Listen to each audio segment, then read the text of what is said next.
Birding can be as relaxing or as adventurous as you want it to be.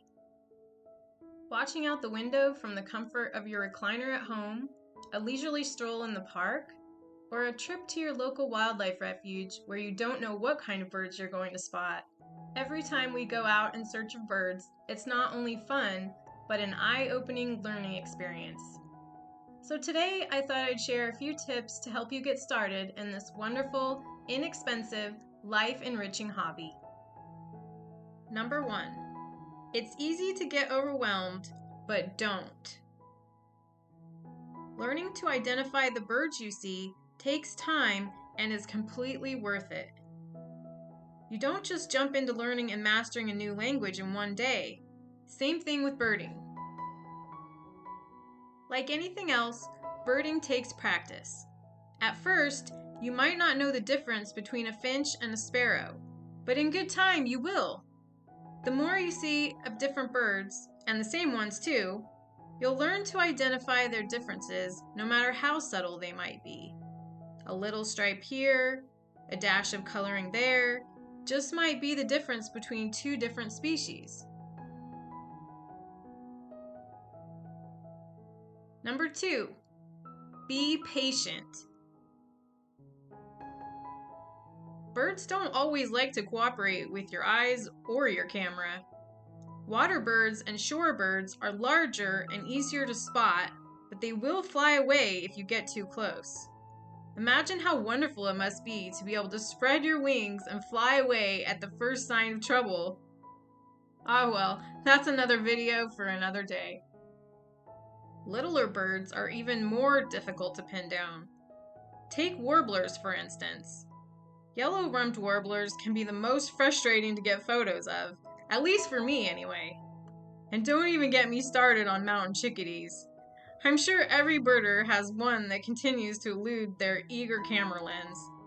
Yellow-rumped warblers are quite possibly one of the cutest little birds I've ever seen, and yet I can't seem to get a decent photo of one to save my life.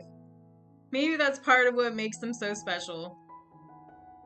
There's a lot of luck involved in birding, and more often than not, we find ourselves in right place at the right time scenarios.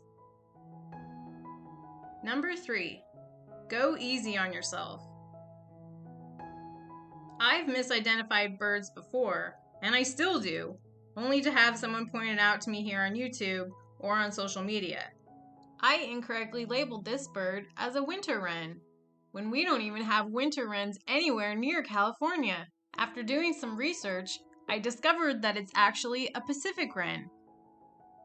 There's always going to be someone better or more experienced than you, but that's all a part of the learning process I mentioned earlier.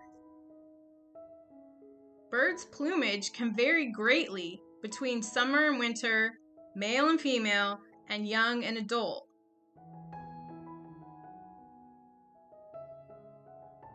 It takes bald eagles around 5 years to get their adult plumage.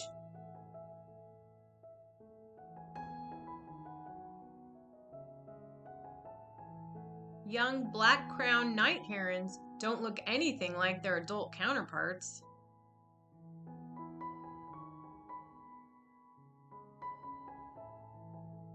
Some birds, like red-tailed hawks, can even stump experts because there are so many different forms and varieties.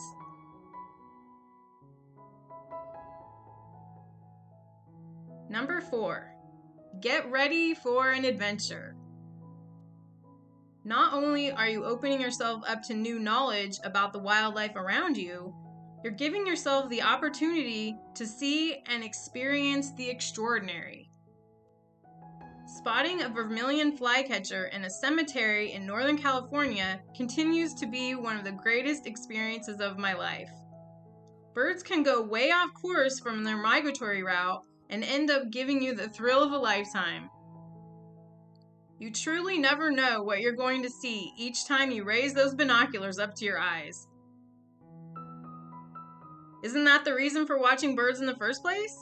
The possibility of spotting something rare? You betcha!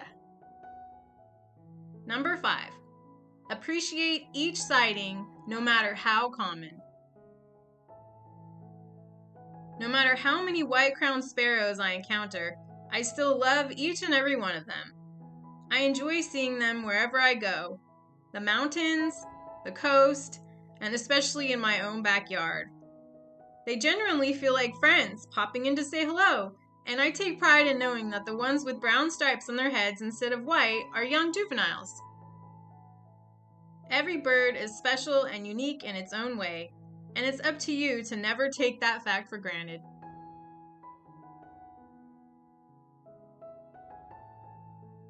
I hope you find these tips helpful for when you're just starting out on birding adventures of your own. May you see flocks that take your breath away and individual birds that remind you that there is indeed an abundant supply of beauty still left in the world. Happy birding!